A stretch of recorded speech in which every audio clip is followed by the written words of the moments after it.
رسوله أجمعين أما بعد. Again, in the name of Allah subhanahu wa ta'ala, the most gracious, the most merciful, we send our salutations upon Muhammad Rasulullah sallallahu alayhi wa sallam, his family members, and those who follow their footsteps until the day of judgment.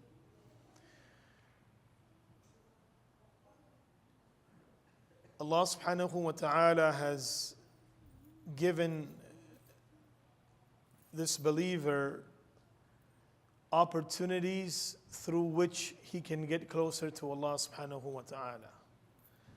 When we learn from the life of Muhammad Rasulullah sallallahu alayhi wasallam, we would see that every action, everything that has been recommended by Muhammad Rasulullah sallallahu alayhi wasallam, it is somehow connecting us to Allah and getting us closer to Allah subhanahu wa ta'ala.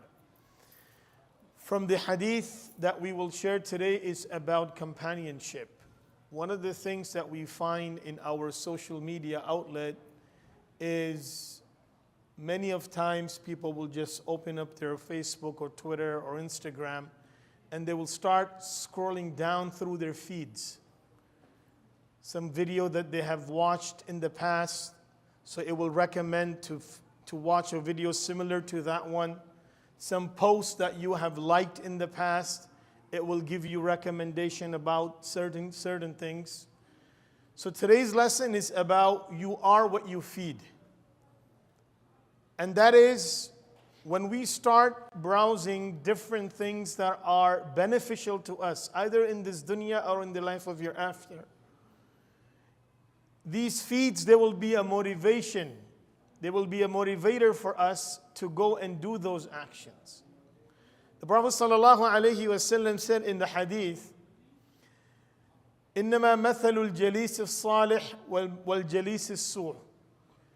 That the example of a good companion and a bad companion is like the one who sells perfumes, the one who sells perfume and the one who is an ironsmith. He's working with iron in the fire, and he is making the iron soft and making things with the iron. So the Prophet ﷺ said, if you sit next to a person who is a perfume seller, you will get many benefits from him. The first thing is, it's a good smell around you. You're sitting down and there are different types of perfumes there, so you can smell many of them. Perhaps he would go and give you a sample of something that you would like.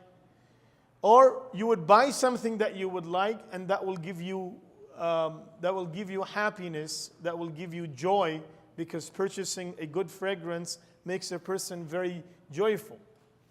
But on the other side, if you're sitting with the person who is involved in this iron making, who's making things from the iron, then either your clothes will get dirty, or they will get burned, or you will get this foul odor from him that will make you and your body smell bad.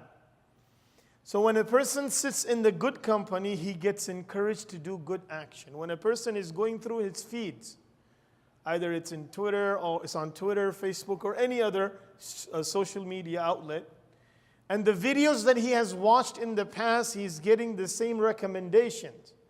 Now, if the first video that you've watched, it was an inappropriate video, then all the feeds that you will get, it will be according to that. And it will open the door for evil for us. Why? Because this is something that is a habit. You see people standing in the line, you see people at the airport, they will have their phone out. There is nothing important that they're doing, they're just going through their feeds. Who has posted what video, who has posted what, and then they're just scrolling down and looking at different things. Now let's say if you are in custom of watching something that is beneficial, maybe an amal, maybe a dua, so you will learn something new, and you will implement that into your life, and that will bring you benefit wherever you go. But if your watching habits are not good, then whatever you voluntarily you're feeding to your feed, eventually it will motivate you to do whatever you've been watching. So that's why we have to keep it clean. We have to keep our feeds clean. And we keep our feet in such a way that they are motivator for us, that we are able to do good actions. And whenever we see something that is inappropriate, then we just delete it. We just unrecommend it, and so that it doesn't show up again. Because that's the first step. If you watch something that is haram, then it will get a motivation to do something that is haram. We ask Allah to protect all of us, and we ask Allah to give us the ability to practice on the sunnah and the teachings of Rasulullah sallallahu alayhi wa sallam. Ameen ya Rabbal Alameen. Subhanallah wa bihamdihi. Subhanakallahumma wa bihamdik. Wa nashhadu an la ilaha illa anta.